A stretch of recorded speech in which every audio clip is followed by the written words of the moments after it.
Muito bem, começando mais um podcast, O Papo, e dessa vez a gente tem um grande prazer, uma grande honra de conversar com um cara que tem uma bagagem fenomenal dentro das Forças Armadas, da Polícia Militar, Douglas Piton. Seja muito bem-vindo no O Papo Podcast, meu irmão. Obrigado, meu irmão. Obrigado aí pelo convite.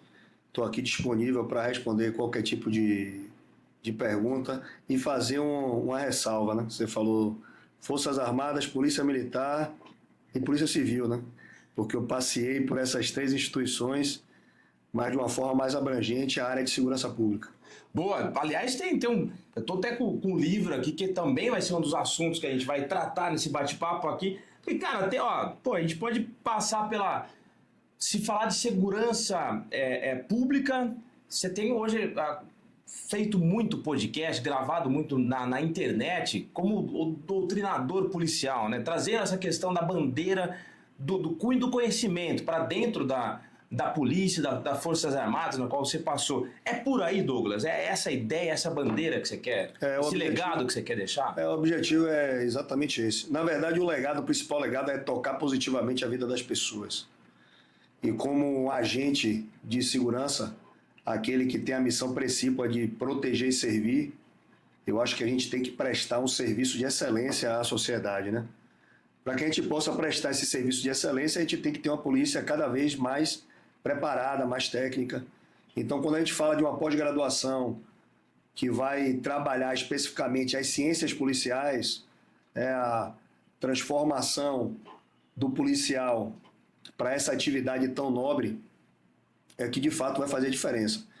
Então, a gente tem uma bandeira, como você falou, da doutrina policial, porque o objetivo principal é que o serviço policial seja cada vez mais bem prestado à sociedade, entendeu? E indo nessa linha, cara, você acha que a questão do policial, né, do preparo, né, o preparo de conhecimento, de habilidades, falta ainda muito? Você que, teve diversos cursos na área, tanto da Forças Armadas quanto da Polícia Militar, da segurança pública, de ser o cara ali na ponta da lança, né, o representante da sociedade, é o policial, é o que faz, né, proteção e protege e serve, certo? Essa é a ideia? Exatamente, servir e proteger. Servir e proteger. Você acha que na tua concepção falta muito ainda? A gente está muito aquém da polícia militar, civil, conhecimento de segurança pública? Irmão, eu costumo dizer o seguinte, que o conhecimento não ocupa espaço. Então, no dia que a gente imaginar que a gente sabe tudo, que a gente não precisa mais se preparar, a gente está começando a caminhar ao abismo. Então, o conhecimento, ele é cíclico, e o treinamento ele tem que ser continuado. Considero que a Polícia Militar, a Polícia Civil, Federal, Rodoviária Federal, conhece muito da atividade que ela exerce, mas logicamente que a gente precisa caminhar dentro da nossa realidade, né, do cenário atual. Então essa capacitação que fala, por exemplo, sobre balística criminal, que não é um assunto muito tratado nas academias de polícia, um assunto de ciências policiais específica, também não é tratado muito nas academias de polícia. Então, eu acho que é um arcabouço muito interessante para o policial, para que ele possa dar uma resposta mais eficiente nesse trabalho de rua, né? Na ponta da lança. Principalmente para aqueles policiais que, como você falou, são a ponta da lança. É aquela barreira de proteção entre o bem e o mal. É a polícia. Aquele camarada que está no fronte. Não são aqueles que muitas vezes estão no gabinete ou que trabalham na área administrativa, não que isso não seja importante, é muito importante o trabalho administrativo, mas o trabalho de rua carece de uma técnica um pouco mais apurada, principalmente partindo do princípio de que o cara tem que entender o cenário, ter essa consciência situacional para dar uma resposta cada vez melhor aos eventos, né, que porventura possam aparecer. Cara, eu sou leigo na questão do preparo da polícia, né? Eu sei que a gente vira e mexe, a gente vê as provas que são, né, realizadas para se passar, aquelas provas físicas. Isso. Você vê muita gente passando mal e tal, que a gente sabe que é evidente, a questão física, né, do policial é uma das habilidades importantes. mas outras que a gente vê demais, inclusive a mídia, muitas das vezes até extrapola e acaba com a profissão, né? O segmento do preparo emocional, do preparo... Você acha que isso... De que forma a gente poderia ter profissionais da área da segurança mais bem preparados, irmão? A polícia, ela é treinada na sua área psicológica, no seu viés técnico, no seu viés policial e no seu viés rusticidade, que é a sua capacidade física. Ela tem que ter esses 4 caminhos bem percorridos. Hoje eu posso falar da minha polícia, a gente tem um departamento médico policial que fala muito sobre essa atividade, essa condição psicológica do policial trabalhando em eventos de alta complexidade. É você imaginar que a gente tem que quebrar um tabu, né? Que a gente tem que quebrar um paradigma, que você imagina um universo de macho alfa, né? Mulheres também que têm um perfil muito aguerridos, tendo que falar um pouco das suas emoções. As pessoas costumavam, né, no passado dizer que psicólogo era coisa de maluco, que procurar o psiquiatra era coisa de maluco. E a gente tem quebrado muito esse paradigma, fazendo uma coisa que a gente chama de análise pós-ação. Essa análise pós-ação é como se fosse uma terapia coletiva, no momento que os policiais, eles ao término das suas atividades, das suas operações, eles podem compartilhar sentimentos e emoções, de maneira que aquela experiência vivida coletivamente, ela seja compartilhada em algum momento, né?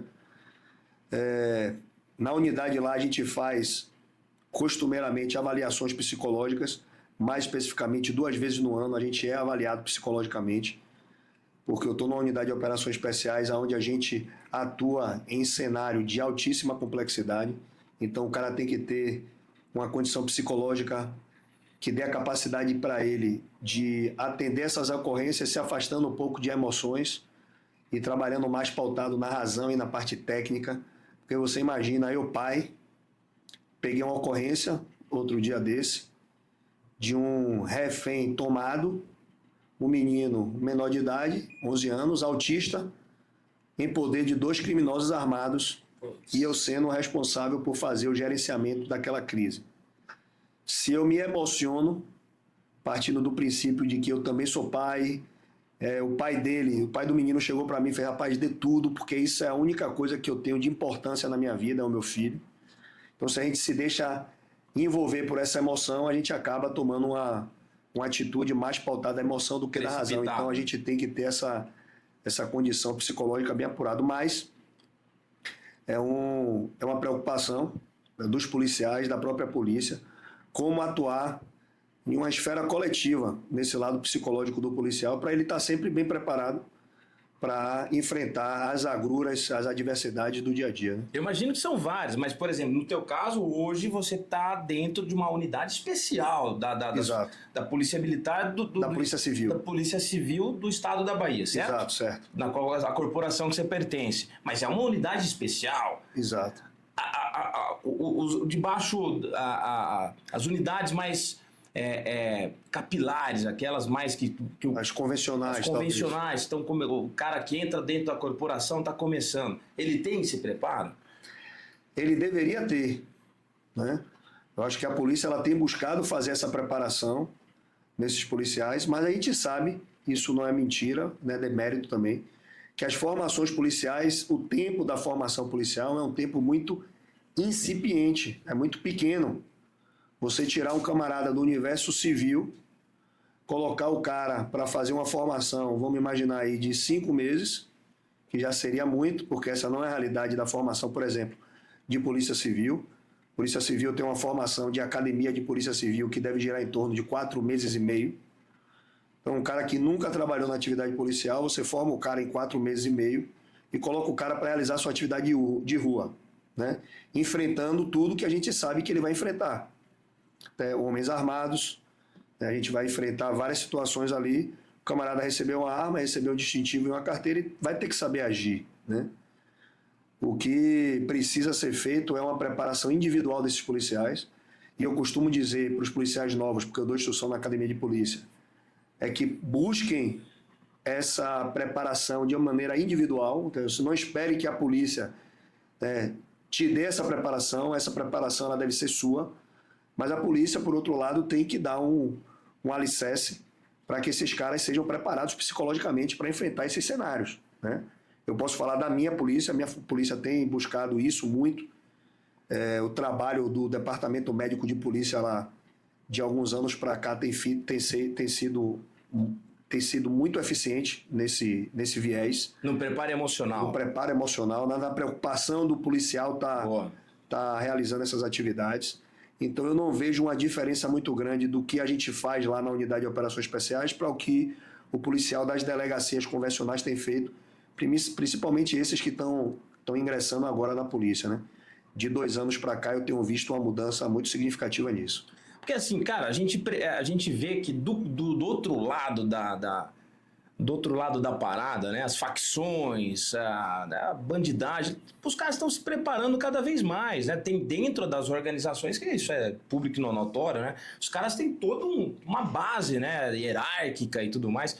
Então, quer dizer, eu imagino o estresse e as barreiras que vocês encontram no dia a dia, né? O inimigo é cruel, ele existe e não tem piedade. Infelizmente, a grande maioria das pessoas vive em um muro do convento ou na bolha do mundo de Alice e não consegue enxergar a criminalidade que está lá fora. A gente só enxerga essa criminalidade quando ela bate na nossa porta, né? Quando ela invade o nosso quintal, quando ela atinge as nossas famílias. Infelizmente, viver nessa minha realidade de mais de 20 anos de atividade, né, na área de segurança, eu já vivenciei alguns momentos que eu não gostaria de ter vivenciado, mas o destino quis que eu estivesse ali naquele momento e participasse daqueles eventos que me mostram o quão cruel, o quão atroz e o quão traiçoeiro é o crime. Me permita até contar um desses relatos. Por favor. Inclusive, eu ia te perguntar na sequência. Imagine que eu sou soteropolitano, sou baiano, nasci em Salvador, criado em Brotas, Ladeira do Acupe. Sou daquele tempo que jogar gude era atividade de criança, badog, não sei se aqui chama badog estilingue, né? Estilingue. Lá na Bahia é badog. Coisa raiz, moleque raiz. Brincava de garrafão, porque a gente não tinha, naquela época não tinha videogame. O videogame na minha época era Phantom System. Meu pai não tinha dinheiro para me dar um Phantom System. Era uma bicicleta para 4 irmãos. Moleque de rua, no bom sentido, exatamente. Né? Moleque raiz. E eu entrei no Exército, ingressei no Exército, bem novo ainda, na minha saída da adolescência, início da fase adulta. Solidifiquei princípios e valores morais que eu tinha bem latente na minha família, mas pude identificar esses princípios, esses valores no Exército. Considero que é a reserva moral da nação. Independente de uma ou outra figura que hoje talvez não caminhe nesse viés. O Exército... Aí você diz politicamente. Eu digo... Porque assim, a gente fala muito da instituição, mas a gente esquece tudo que a instituição fez, né? O Exército Brasileiro é uma instituição de Caxias, uma instituição que fez muito pela sociedade brasileira, fez muito pelo Brasil.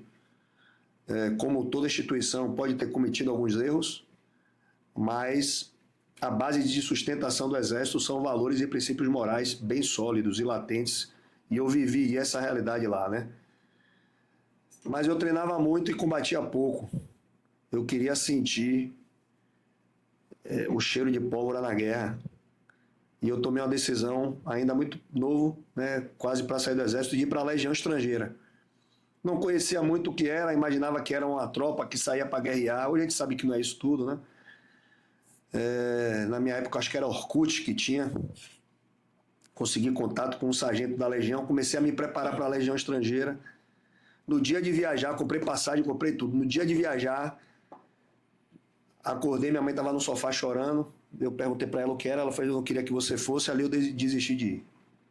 Falei: mas eu não vou para a Legião, mas eu vou ser policial militar no Rio. Ela fez: pelo menos está perto, se morrer eu vou para o seu enterro. Conversa foi essa? Foi essa com minha mãe. Há quem diga que eu utilizei de um artifício para iludir ela, que eu ia para um lugar ruim para ir para um lugar menos ruim. Em tese? Em tese. E aí eu peguei meu Voyage preto e fui dirigindo da Bahia até o Rio de Janeiro para fazer o concurso. Passei no concurso da PM do Rio e ingressei no Rio de Janeiro sem conhecer nada, sem conhecer ninguém. tendo sido a primeira vez que eu tinha ido no Rio de Janeiro. Então eu não conhecia absolutamente nada. Passei a minha fase de formação, terminou minha fase de formação. Eu fui para um batalhão de polícia pacificadora, segundo OPP do 4º Batalhão. Passei só 2 meses, vários eventos aconteceram. Depois eu fui para o batalhão de choque, vinculado ao comando de operações especiais. Foi quando eu comecei a ver de fato o que era a guerra. E naquela época eu pude participar de talvez todos os processos de pacificação dos morros cariocas, né, na época da implantação das UPPs. Com exceção do Complexo do Alemão, acho que eu participei de todos, né? E eu não tinha família lá. Eu fui casado, me separei lá. Meu filho nasceu no Rio de Janeiro. Um dia eu cheguei em casa, minha mulher já não estava, meus filhos já não estavam. Caraca. Então minha cabeça deu uma viravolta. Eu fui morar no batalhão. E um dos meus irmãos de guerra foi aquele cara que me abraçou mais como família, né? Então, nos momentos mais difíceis, foi aquele camarada que me levou para casa dele. Final de semana, para não ficar no batalhão, eu ia para casa dele. Na Páscoa, eu ia para casa dele. Natal e Ano Novo, eu passei na casa dele 1 ano. E acontece que a família dele passou a ser minha família, porque eu estava muito carente de ter família. Então, a esposa dele passou a ser minha cunhada, a filha dele passou a ser minha sobrinha. E eu criei uma ligação muito forte de família com aquele irmão meu de guerra. E me recordo como se fosse hoje. Num dia como esse, numa quinta-feira, a gente acordou de manhã. Sentamos à mesa, a esposa dele colocou o café para a gente tomar café. A gente tomou café. A filha dele estava indo para a escola, a filha dele deu um beijo nele. Na época a menina tinha 11 anos. Ela falou: pai, eu tenho um balé 7h30, você me pega no balé? Eu falei: não, eu te pego no balé 7h30. E a gente vestiu a nossa armadura e fomos para o fronte, lá onde o aço encontra a carne. E as pessoas muitas vezes desconhecem essa realidade da guerra. Embarcando no blindado, o mundo estava acabando na favela. Quando o mundo acaba na favela, quer dizer que tem mais tiro do que oxigênio naquele ambiente. Esse camarada foi fazer uma progressão de uma ponta para outra da rua, tomou um tiro de fuzil no pescoço. Eu fui o primeiro a chegar. Quando eu cheguei lá, a cabeça dele já estava meio que degolada. Ali eu já tinha visto que ele tinha morrido. A gente tirou ele daquele local. E no dia seguinte ele estava sendo enterrado. Aquele irmão de guerra se transformou em uma lápide fria, cinza e opaca. E aquela filha está esperando até hoje o pai buscar ela no balé. Aquela esposa nunca mais vai ver o marido. Eu nunca mais vou dar um abraço naquele irmão. E ele é uma lápide. E a representatividade que o Estado deu para aquela senhora foi uma bandeira do Estado do Rio de Janeiro que eu tive que entregar para a filha. Então ali você começa a solidificar os seus ideais, né, o seu propósito, e perceber o quanto que a sociedade carece de homens convictos da sua missão de servir e de proteger. Porque a gente se apresenta a esse fronte, depositando nesse fronte o que a gente tem de mais importante, que é a nossa própria vida, né? Eu sou pai de 2 meninos, um menino e uma menina, né, de 2 filhos. E meus filhos não querem que eu morra. Mas eu me apresento todo santo dia a esse fronte, podendo não voltar. E não é por ouro, por prata ou por diamante, porque ninguém vai ficar rico sendo policial. Principalmente aqueles policiais que têm a honra como alicerce, porque o camarada pode perder tudo, mas não pode perder a honra, né? Então o cara nunca vai ser rico. Amor aos valores ou à profissão? O que te faz ainda com essa gana, com esse tesão da profissão? Irmão, é o propósito de vida mesmo. Que muitas vezes é até difícil de explicar com palavras. São sensações e sentimentos que acometem o meu coração, que me fazem vestir a minha armadura e ir nesse fronte todo santo dia. Combater a criminalidade. Depois desse episódio que você acabou de nos relatar, que é emocionante, que inclusive você tem aquele envolvimento emocional que não tem como. Com certeza. Como é que você consegue separar essa situação do emocional da razão e conseguir ainda vestir a armadura que você fala e vamos pra guerra, velho? Como é que isso teu mental não tá intacto ainda, ou supostamente? Não existe nenhum combatente que não tenha sequela. O combatente da guerra, ele vai ter as suas sequelas. Eu escuto bem pouco de um ouvido. Eu sou surdo 30% de um, 15% do outro. Tenho alguns estilhaços no olho. Tenho uma lesão na perna. A cicatriz da guerra. Atingido na perna. O médico falou que eu não ia andar, mas eu corro normal, não sinto nada. Então, assim, eu fui fortalecendo a minha mentalidade à medida que eu fui caminhando aí nos palcos da guerra, né? E talvez seja essa minha mentalidade e essa minha convicção que me faça ir para esse fronte todo dia. Eu consigo hoje separar muito. Existe até um livro muito interessante que fala o homem preso na sua armadura. Uma das fotos que ilustra esse livro é você imaginar esse camarada tomando café em sua casa, na casa dele, ao lado de sua família, vestido com aquela roupa de gladiador antigo, Sim. e ele não consegue se desvencilhar dessa armadura. Como se estivesse super protegido. Então. Não, como se ele fosse o tempo inteiro aquele cara armado, que ele não pudesse se despir disso para passar momentos de prazer com sua família. E eu, graças a Deus, eu consigo, mesmo enfrentando o inferno, eu consigo me divertir no céu quando eu estou com meus filhos, quando eu estou com minha família.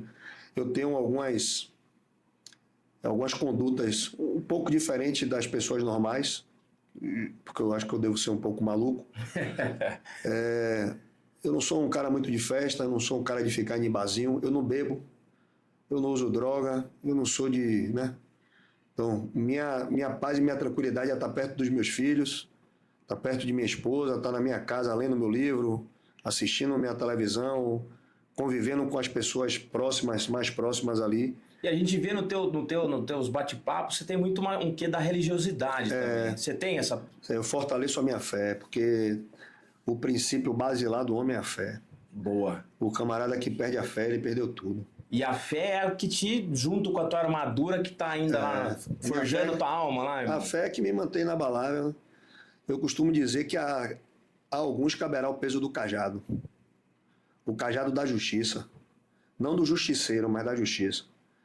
Então, Deus define a missão do homem quando o homem vem à Terra. Né? Cada um com o seu propósito, com sua missão. Essa missão é a missão divina. A missão que você se dispõe a proteger o próximo, doando a sua vida. Se não for uma missão nobre, uma missão que Deus dê a pessoas que devem tê-la, né?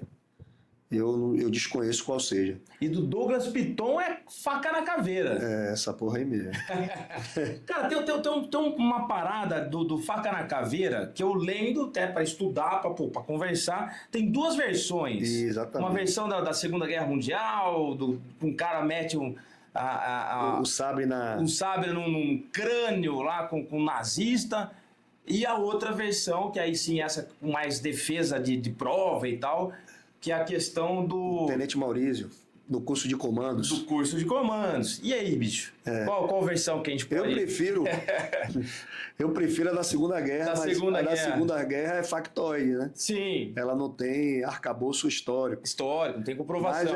Mas é a que mais é propagada, inclusive, né? Existem algumas unidades de operações especiais que tem essa história cravada nas paredes, escrita na parede, né? Os caras levam muito a sério essa parada, né?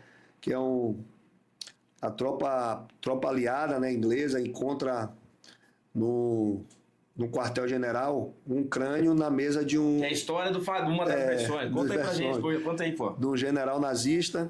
Então ele saca o seu sabre e fala, esse sabre significa a nossa vitória. E a caveira, a morte do inimigo, e aí crava a faca na caveira e passa a ser o simbolismo da vitória sobre a morte, a nossa glória prometida.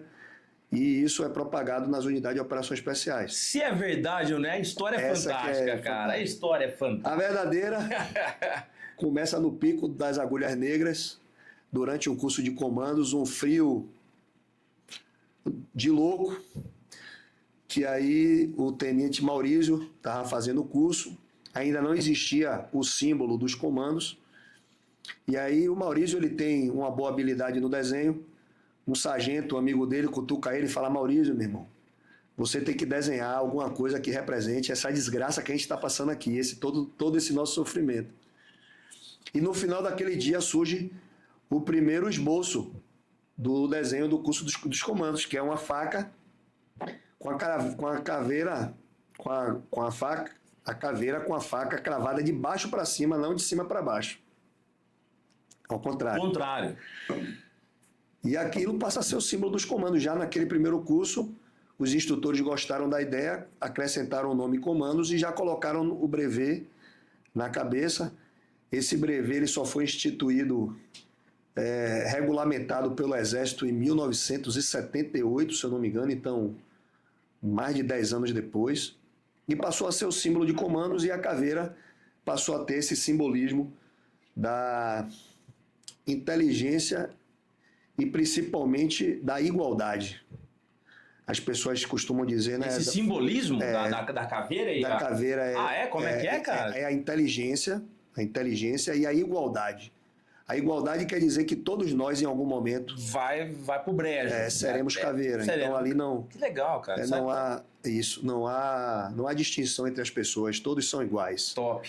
É diferente do que as pessoas bostejam aí, de que não tá fazendo apologia à morte. Tem muito, né, o Bob do filme Tropa de Elite, aquela coisa toda, ficou muito cinematográfico, né, muito ficção. Tem nada a ver com isso. Não, nada a ver. Legal, tem uma simbologia legal. Inclusive, todos os símbolos de operações especiais, as caveiras aqui, eu carrego aqui a minha no meu braço. Caraca, o homem tem a tatu do negócio. E meu número aqui, que é o 35. Elas têm origem do curso de comandos. Então são das unidades especiais, certo? É o que meio que representa essa galera. Exatamente. Legal. O curso de operações especiais chancela o camarada a ser operações especiais e ter um número de caveira cravado na pedra, né? Você é caveira, literalmente. Eu sou 35. Top. Como é que é essa questão de numeração dos caras? Das turmas, como é que funciona isso aí? Não, na verdade é o seguinte, a numeração de pedra é uma numeração que vai ser eterna. Então ela começa do primeiro até o último. Então, daqui a alguns anos, talvez tenham 4 dígitos, né? Mas esse número ele não é repetido. O que é repetido é o número de aluno. Sim. Por exemplo, quando você tem 40 alunos no turno, você vai botar do 1 ao 40, mas quando esse cara se formar, você vai pegar o último formado e ele passa a ser o primeiro número depois do último formado. Então, por exemplo, lá na unidade, nós temos 111 caveiras formados. Então, o próximo que for formado, ele vai ser o 112. Depois o 113, 114, 115 e aí vai. Fantástico, cara, fantástico.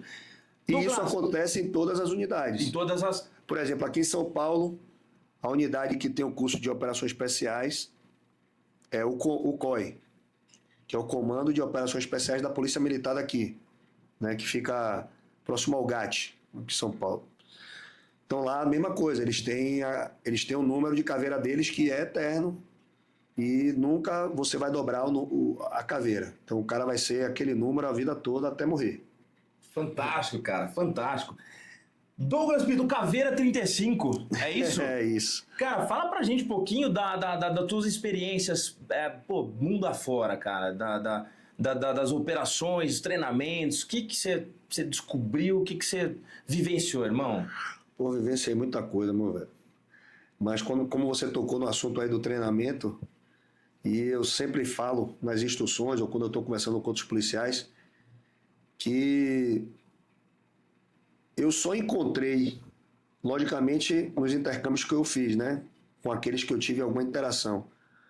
Um policial muito parecido com um militar ou policial, um agente de segurança pública, seja na esfera de segurança, Forças Armadas, seja na esfera policial, parecido com o brasileiro, o israelense. Em Israel. Ah, é? Porque nós somos foda. Que pode xingar aqui? Nós somos foda. O policial brasileiro é foda. Porque a gente aprendeu a trabalhar no pior cenário. Na adversidade. Na escassez. De tudo. Escassez de uniforme, de armamento, de munição, de treinamento. Então a gente conseguiu se adaptar ao melhor cenário e dar a melhor resposta a esses cenários ruins. E o israelense, ele é soldado por natureza, né? Ele já nasce soldado.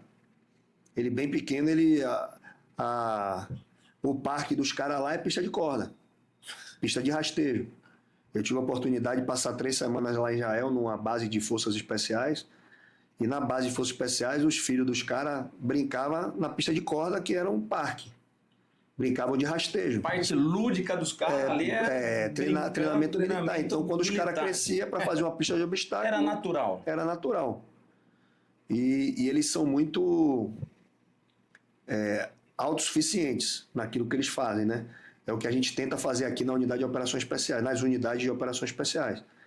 Então, a unidade de operações especiais, ela trabalha essencialmente na coletividade.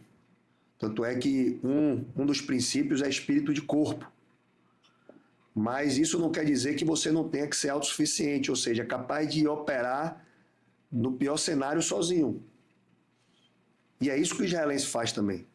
O americano, ele já quer tudo do bom e do melhor. Ele quer o melhor uniforme, melhor capacete, melhor armamento. Ele tem um óculos de visão noturna que é tridimensional. Ele trabalha com drone, então ele não trabalha no escuro, ele trabalha sempre com uma possibilidade de visual à frente. Não, o francês, da mesma forma. O francês, os caras têm tudo do bom e do melhor. O espanhol, da mesma forma. Então, assim, nós, brasileiros, e isso eu ouvi em todos os lugares que eu fui, é que a gente não deixa nada a desejar a ninguém. Ah, é? Na condição técnica, na condição física. Inclusive, o último que eu fiz agora foi na França, né? Eu fiz um treinamento antiterror, um intercâmbio de operações antiterror com a França e com quase todas as unidades de forças especiais da Europa. Itália, Portugal, Suíça. Foi eu e mais 4 brasileiros, né? Todos de operações especiais. A gente foi sem porra nenhuma, a gente foi só com uniforme. Os caras foram com coisa pra caralho. Cheio dos aparatos Chegou a unidade da Itália, os caras chegaram com duas vans. Eu falei, pô, o que é que esses caras tá transportando lá nessa porra? Aí abriu a van, abarrotada de equipamento. Aí eu olhei pros caras e falei, irmão, a gente tá aqui, a gente tá dentro d'água, meu velho. E acabou que todos os eventos que a gente operou, a gente estava sempre em primeiro lugar. Deixava a desejar Para nada. Na escassez, a gente sabe sobreviver bem. E isso faz com que você, quando você tem o melhor, seja melhor ainda, né? A gente costuma dizer o seguinte, aqueles que têm a tormenta como opção de vida, normalmente sofrem menos, porque eles esperam sempre as piores situações, né? Tem que estar lá. Então a gente consegue perceber isso na realidade quando a gente faz esses intercâmbios, né? Mas é um choque ao mesmo tempo, no quesito de suporte. De suporte, é muito diferente. Chocante, assim, no sentido de diferença, né? Irmão, eu faço parte do TTPOA, né? Texas Tactical Police Officer Association, né? Que é uma associação de policiais do Texas, que todo ano se reúne com as unidades de SWAT no Texas para fazer um intercâmbio de treinamento. São 7 dias de imersão em algumas atividades. Esse ano, inclusive, eu vou estar lançando um livro lá, no mês de abril agora, né? Esse livro saiu na versão em inglês. Do livro aqui, cara. Então eu tenho já feito esse treinamento com os caras desde 2014. Eu não fui na época da pandemia, vamos botar aí 7 anos eu tenho feito esse treinamento com os caras. Frequente, todo ano. Só não fui nos 2 anos da pandemia, acho que 19 e 2020, que estava ruim de viajar, depois eu voltei aí, né? Primeiro ano que eu fui foi 2014. E lá a gente tem uma apresentação de todos os armamentos, munição, equipamento que estão sendo apresentados para as polícias e para as unidades de força especiais lá. As novidades, tecnologia. As novidades, caralho. Aí você fica doido, né, meu irmão? Aí você pode utilizar, tem um dia lá que é o dia de tiro, que você pode atirar com tudo, utilizar a porra toda. Aí você atira com tudo, aí você fala, pô, eu quero levar essa porra para casa para usar na atividade. Por quê? Fala aí, tipo... muito diferente. Em que? Explica pra gente. Assim, é tipo você tá acostumado a andar num Gol e daqui a pouco andar numa Ferrari. É uma diferença. Muito diferente. É, muito diferente. Então você pega... E aí você começa a adaptar a sua realidade, né? Então hoje a gente já tem um armamento muito bom na minha polícia, né? A gente tá com fuzil plataforma Arad. Mas aí, quando eu vou para os Estados Unidos, eu junto o dinheiro e compro uma holográfica, né? Uma mira holográfica, né? O que é uma mira holográfica? Desculpa, eu não... É assim, é um aparelho aparelho de pontaria. Imagine que o aparelho de pontaria das armas normais é aquele aparelho alça massa de mira, Sim. que é como se fosse um triângulo e Sim. para você acertar. Tradicional. Quando você coloca um red dot, por exemplo, o red dot ele já te dá uma capacidade melhor porque precisão. ele vai começar a aumentar a sua precisão, a sua acurácia ali do tiro, porque ele vai te dar um pontinho vermelho em uma lâmina de vidro que você vai enxergar lá na frente. Quando você coloca o magnificador, ele vai... É como se fosse uma luneta, o magnificador. Caraca. Ele vai ampliar a sua visão frente ao alvo, vamos lá, 3 vezes, 6 vezes mais próximo e com uma bolinha vermelha. Então, aumenta a sua possibilidade do disparo, né? Melhora a sua eficiência desse tiro, né? Principalmente quando é um tiro rápido, tiro dinâmico em combate de rua. As plataformas também são importantes, porque o tipo da plataforma ela vai te dizer se o armamento ele tem um recuo maior, ele tem uma compensação de tiro maior, ele consegue admitir mais os gases e reduzir esse dano de oscilação do disparo, a coronha também, a empunhadura, então o tipo da munição, tudo isso influencia na eficiência. E esses caras têm, né, muitas fábricas, eles têm muita possibilidade de fazer material cada vez mais apurado, cada vez mais detalhado para atividade policial, inclusive lá por tipo de atividade, né? Ah, é? A gente aqui é multifuncional, né? Eu começo operando no ambiente urbano e termino operando na área de mata, porque a composição urbana do meu ambiente me impõe isso, né? Lá não, meu irmão. Lá o maluco da SWAT ele vai fazer uma entrada. Então, qual é o tipo de arma que ele usa? Ele usa aquela arma, aquela munição para entrar naquele tipo de casa, naquela estrutura física. Se for para outra casa com outra estrutura física, é outra arma e outra munição. Personalizado. Caraca. Do camarada. Aí eu tive algumas experiências, né? Fazendo intercâmbio, eu tive experiência, conheci um brasileiro lá. Selva? Trabalhando na polícia do DFW, que é o departamento de Dallas. Aí o cara chegou para mim e fez, pô, Piton, quer tirar um dia de serviço comigo? Eu falei, quero, pode. Ele, se você assinar o termo de responsabilidade e o tenente autorizar, você vai. Eu fui, assinei o termo de responsabilidade e tirei serviço com o cara. Qual que é a ideia? Muito diferente do nosso, né? Eles trabalham sozinhos. Lá em Dallas, o armamento ele é liberado, então, a primeira coisa que ele me disse é, 90% dos carros que a gente parar, muito possivelmente tem uma arma no carro. Então, as armas, elas são regulares. A abordagem dele inicial é uma abordagem de cheque. Que é? Uma abordagem de cheque, você imagine que no carro do cara, para você ter ideia, o carro do cara não desliga. Quando ele estaciona, ele tem que botar na bateria externa, porque senão o carro não liga mais, porque é muito equipamento eletrônico dentro. Entendi, de interferência e tal? De inteligência. Inteligência. Porque ele para, ele aborda o carro, ele joga a placa do carro na tela dele, e aquela tela já vai dar tudo, já vai dar quem é o motorista. Tecnologia é foda. Vai dar quem é o motorista, vai dar tudo. Inclusive por onde aquele carro estava transitando. E aqui ele inicia uma verbalização, dá algumas ordens. Se o cara cumprir as ordens que ele der, ele desce sozinho para fazer a abordagem. Porque ele pede para o cara descer, ficar de costas, ele desce. Se o cara não atende a ordem dele, ele aciona as viaturas de apoio, aí chegam 4, 5 viaturas para apoiar, para fazer a abordagem daquele carro. Mas ele anda sozinho no carro. Se tem reação... Eles atiram. Sem choro nem vela. Inclusive lá, a política lá é uma regra bem rígida. Inclusive várias lojas têm uma placa na entrada, nós não admitimos violadores. Não vem aqui. Sem gracinha. Sem gracinha. Na semana que eu estava lá, teve um cidadão, até um idoso, que tinha sido condecorado porque matou um invasor na casa dele. Condecorado? Condecorado. Se aqui, o cara tá respondendo. Condenado. Aí o cara ele falou pra mim, ele falou, Tom, né? Esse policial, o nome dele é Tom. Ele falou pra mim, pô, Tom, a situação foi a seguinte, o cara tava em casa com a esposa, ele é velho, o cara pulou, ele deu um tiro de advertência, o cara continuou correndo pro interior da casa dele, ele deu um tiro no cara, o cara caiu morto. Ele avisou a polícia foi lá, fez a perícia, tirou a arma, levou o cara morto. No dia seguinte ele foi apresentado à corte, o juiz da corte condecorou ele e mandou ele embora para casa. E tá tudo certo. pro policial, os Estados Unidos é um... Depende do estado, né? Cada condado... Tem uma lei, né? Porque a Constituição americana é diferente. Ela só são 2 leis, então ela permite que os estados promulguem as suas próprias leis. Então, cada estado é bem diferente.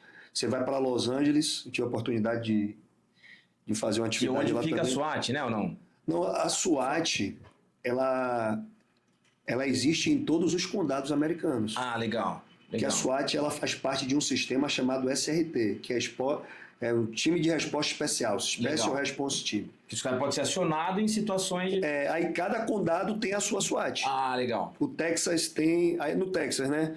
Vamos lá, Irving, que é uma cidadezinha, tem a SWAT de Irving, tem a SWAT de Houston, tem a SWAT de Dallas. Legal, pô, não sabia não. Porque SWAT, você sabe o que significa SWAT, né? Cara, não sei. SWAT é Special Weapons and Tacticals. De armas especiais e armas e táticas especiais. Legal, É legal. isso que significa SWAT. Legal. Então, eles dão resposta a eventos de alta complexidade, né? Mais críticos. Mais críticos. Mas, de qualquer forma, essa experiência para você, sendo policial, estando né, ali no estado, ou num país que tem, né? Essa cultura, essa né? cultura armamentista, de tecnologia e tal, porra, imagina... Por isso que eu gosto muito de ir pro Texas. Porque o Texas é uma cultura que coaduna muito com a minha.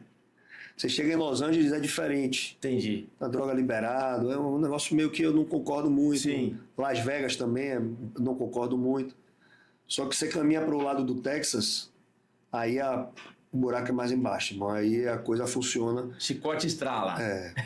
Se você for certo, você tem tudo. Se você for errado, você não tem nada. Top, top. Cara, vamos falar um pouquinho aqui do teu livro. O Sacerdócio de um Operador Especial, Suor, Sangue e Sacrifício. Que tema da hora, fodástico, cara. Pô, me diz aí, qual que é a ideia do teu livro? É uma biografia, são situações? Irmão, esse livro, ele conta 10 histórias reais de guerra que eu vivi. 5 na Bahia, 5 no Rio de Janeiro. Experiências minhas. profissionais, pessoais? De guerra mesmo, de guerra urbana. Tá. Que me trouxeram várias reflexões. E que eu trago para esse livro também essas reflexões. Mas o principal do livro é, de fato, tirar do anonimato os heróis anônimos da sociedade. Que são esses homens que labutam todo santo dia em defesa da sociedade, apresentando o que se tem de mais importante, que é a própria vida. Os irmãos de farda. Os irmãos de farda. Já vi alguns tombarem, né, alguns sangrarem, e eu sei que não é fácil. Semana passada, talvez essa seja a parte mais difícil da minha missão, que é enterrar os meus irmãos de trincheira, né? Semana passada enterrei mais um, que combatendo o mal, foi fazer um cumprimento de mandado de prisão. O cara deu um tiro nele, o tiro pegou no ombro, entrou, desceu do coração e ele morreu. Um excelente operador especial, número 17. Um cara bom, íntegro, honesto, pai de 5 filhos. Aí deixa uma mãe desolada, deixa 5 filhos aí à mercê do acaso, porque ele morreu. E ele doou tudo pela sociedade, né, irmão? Tudo é a sua própria vida, é o que a gente tem de mais importante. Né? Então, o objetivo principal desse livro é tirar do anonimato esses homens que nas trincheiras, durante as madrugadas, estão nesse fronte protegendo as pessoas de bem.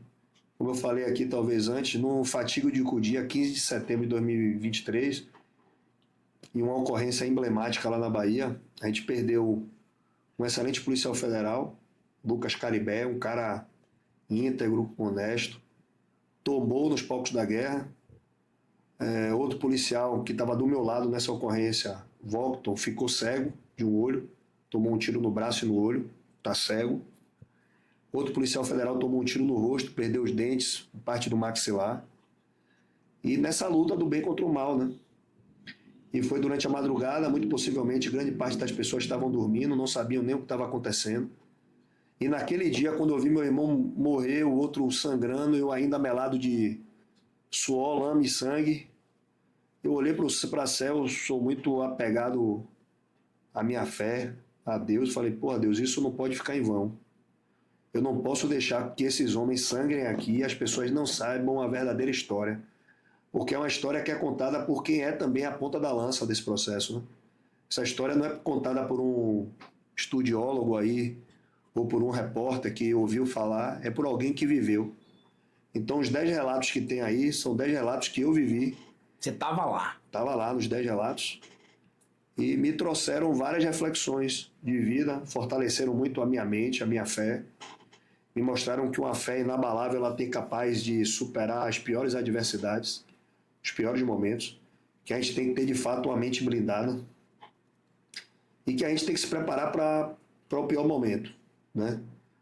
A gente tem que acreditar que a vida ela é uma passagem e a gente tem que fazer dessa passagem algo produtivo. Então, quando você entende, e a gente não gosta de falar da morte, porque o ser humano costuma se afastar daquilo que não é confortável, e não é confortável falar da morte, então a gente caminha o nosso dia a dia, por incrível que pareça, imaginando que somos imortais.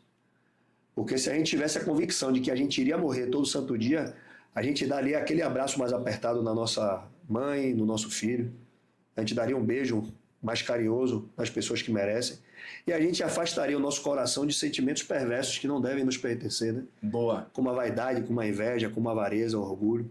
Você vive como se fosse morrer a cada dia? É, eu vivo. Você tem esse sentimento? Tenho esse sentimento. Como é que é, irmão? Eu vivo com essa mentalidade, pô. Eu vivo a mentalidade de que amanhã é o dia incerto, né? Eu tento fazer tudo para ter um dia bom, um dia produtivo. Quando eu falo para aqueles que caminham do meu lado que a gente tem que fazer 1% melhor a cada dia, é porque a gente tem que deitar a nossa cabeça no travesseiro, dormir com serenidade, sabendo que você fez tudo o que você podia fazer naquele momento, né? Top. Que você não deixou de ligar para sua mãe porque você estava cansado, não deixou de brincar com seu filho porque você chegou estressado e ele fez uma brincadeira que você não gostou e você dormiu puto. Então eu não faço isso.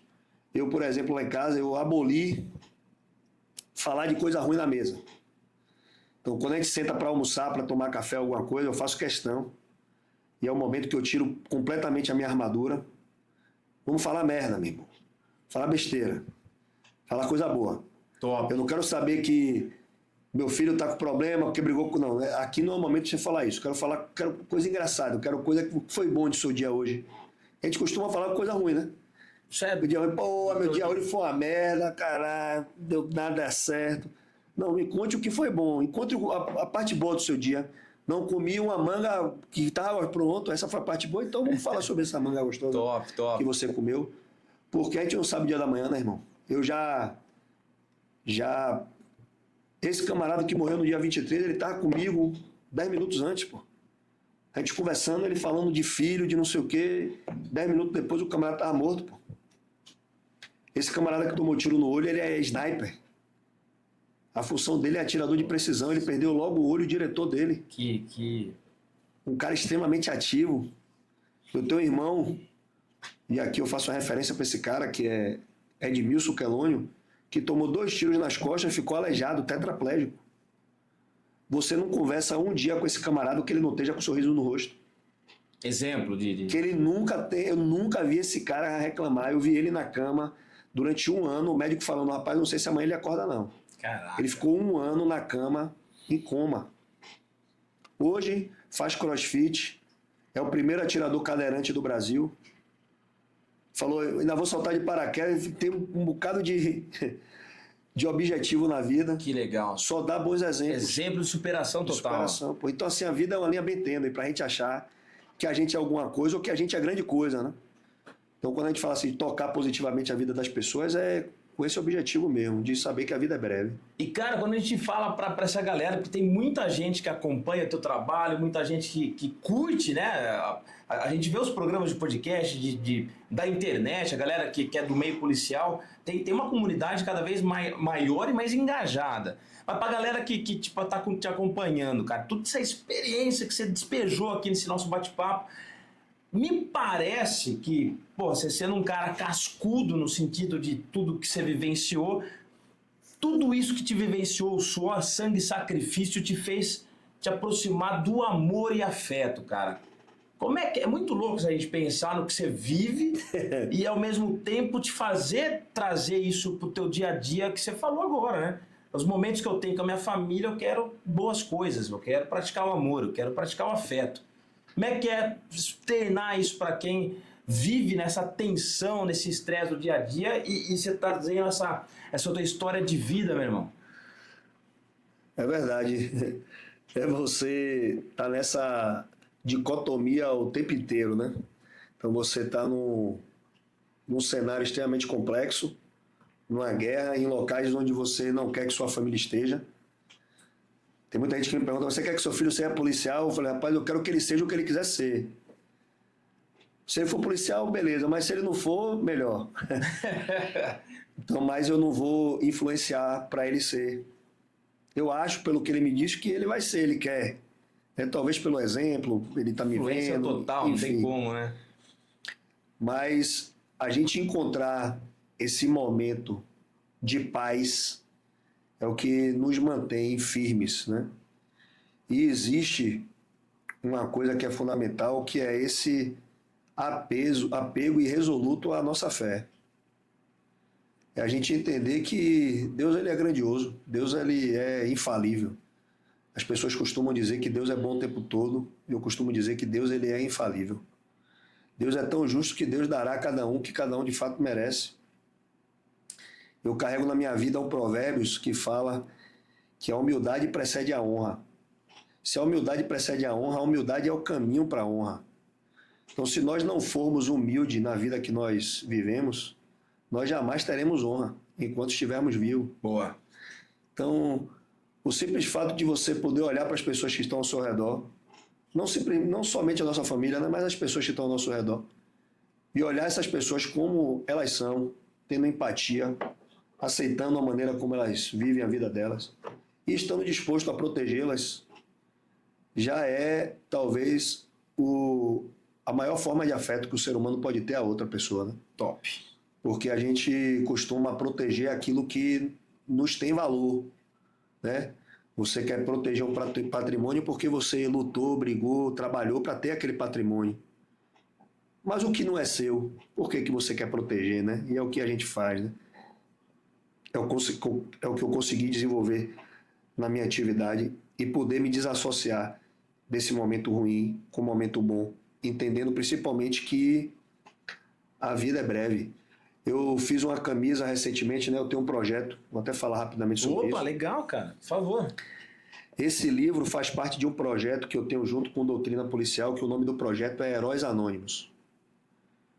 Então, todo lucro da venda do livro e da venda da camisa vai para o projeto Heróis Anônimos. O que é o projeto? Esse projeto Heróis Anônimos, ele visa ajudar a policiais feridos em combate. Legal. Ou a família de policiais que perderam os seus parentes, né? O filho que perdeu o pai que era policial, o marido que perdeu a esposa que era policial. A gente está engateando porque a gente não tem fins lucrativos, a gente não tem objetivo político, ninguém é candidato a porra nenhuma e eu não vim aqui para fazer 2 milhões de amigos.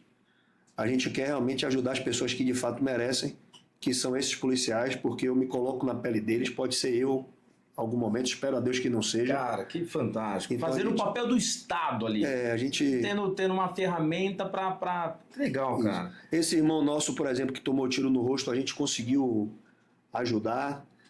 Teve um menino que perdeu a perna, a gente comprou a perna para ele. Só com a venda das camisas e a venda do livro. Cara, vamos divulgar aqui, ó. Suor, o sacerdócio de um operador especial, suor, sangue e sacrifício, Douglas Piton. Onde que a gente pode comprar, cara? Fala pra galera aí, bicho. Vende no site Doutrina Policial. Doutrina Policial. No meu Instagram também tem um link lá de venda. A gente vai deixar, inclusive, depois o editor vai colocar pra gente aqui os canais de comunicação, Douglas Piton. E no site da editora, que é Clube de Autores, também vende o livro, né? Parabéns. Lá em Salvador tem algumas livrarias que estão vendendo. Eu tive a oportunidade de fazer o lançamento aqui em Lençóis. Fiz aqui no livro, aqui nesse... Tem um negócio do livro aqui, um acervo do livro aqui no centro da cidade. Tem da biblioteca nossa, Origens Lessa? Na biblioteca, meu livro está na biblioteca. Eu fiz a doação para um livro, para a biblioteca. Mas do lado parece que tem, esqueci o nome, velho, do lugar. Mas eu fiz, o pessoal disponibilizou o espaço. Eu fiz algumas dedicatórias pro pessoal aí, foi bacana. Legal, cara, legal. Dos motivos você tá pra cá, então também teve também, essa... com certeza. Top, cara. Pô, legal. Douglas, que história, irmão. Pô, legal de você compartilhar com a gente um pouquinho aí da sua trajetória na polícia, nas Forças Armadas, na tua experiência de vida. Acho que acima de tudo a gente tem, né, o legado como o profissional, o Caveira 35, mas tem o Douglas Piton, cara. Exatamente. Que é o cara que passou por toda essa parada, lançou um livro pensando nos irmãos de farda, nos camaradas que você vivenciou, né? Momentos ali, porra, trashes, né? De perda de vida, de uma série de fatores. E é legal você trazer essa mentalidade, né, cara? De um cara, pô, estudado, um cara que foi ampliar os horizontes, né? Enxergar a vida de uma maneira diferente, embora tendo que enfrentar aí a guerra diariamente, cara. Irmão, satisfação. Ganhou um fã aqui, pô, conhecendo um pouquinho mais da tua história de vida. Sensacional, velho. Valeu, irmão. Tamo junto. Muito legal a tua história de vida, muito bacana, cara, o teu testemunho, o teu depoimento, cara, o teu legado, irmão, teu legado. A história que você deixa tá cravada como a faca na caveira, literalmente, velho. Valeu. Show, parabéns, irmão. Valeu, irmão, agradeço.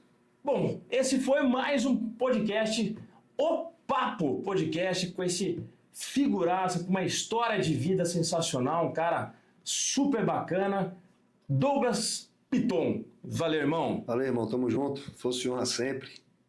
Valeu.